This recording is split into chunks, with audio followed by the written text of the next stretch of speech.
수출 감소 세계 1위입니다. 올 들어 한국의 수출 감소세가 수출 상위 10개국 중 가장 큰 것으로 나타났습니다. 올해 2분기나 3분기부터는 수출이 회복할 것 같았는데 좀 예상과는 다른 모습이에요. 그렇습니다. 참 안타까운 소식입니다. WTO 세계무역기구의 통계인데요. 물론 6월 달까지 측정은 하지 못하고 1월 달부터 4월 달까지 통계이긴 해요. 네. 이 WTO가 세계 10대 수출국을 대상으로 해서 올 1월부터 4월까지의 이 수출 증감폭을 조사해 봤더만 지금 네. CG 표로 나오고 있는 것처럼 한국이 전년 동기 대비 6.9% 줄어서 세계 1위를 차지했습니다. 물론 전 세계를 대상으로 하는 것이 아니고 세계 10대 수출국을 대상으로 한 것입니다만은 네. 어쨌든 수출 강대국 중에서 수출 감소폭이 가장 컸다는 거예요.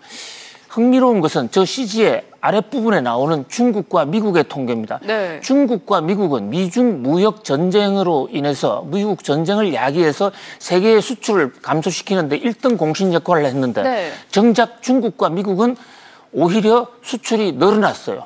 미국과 중국이 싸우면서 그 주변국들이 이런 수출이 감소하는 강타를 맞은 셈이죠. 네. 결국 고래 싸움에 새우가 등이 터진 그런 꼴이 됐습니다.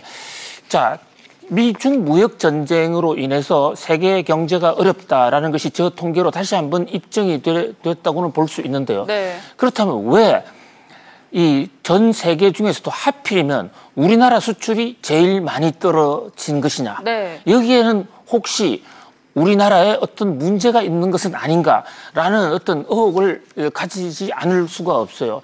한국 수출이 왜 유난히 이렇게 많이 줄어들고 있는 것일까?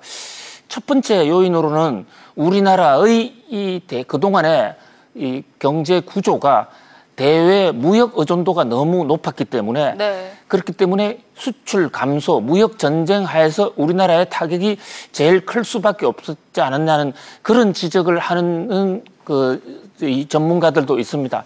그러나 무역 의존도가 우리나라하고 거의 비슷하게 높은 나라들도 여러 나라가 있는 것을 감안할 때 무역 의존도라는 무역 구조 때문이라고만 몰아가기에는 한계가 있지 않나 하는 생각이 들어요. 결국은 우리나라의 기업에도 문제가 있고 우리나라 경제 정책 기조에도 문제가 있었던 것이 아닌가. 우리나라의 경제 정책 기조가 지나치게 규제와 어떤 간섭 정책으로 기업의 이 수출 의지를 꺾어놓은 그런 측면도 있지 않은가. 그런 데 대해서 우리 동시 반성해 보아야 될 그런 통계가 아닌가 합니다. 네, 이어서 다음 키워드 바로 보겠습니다.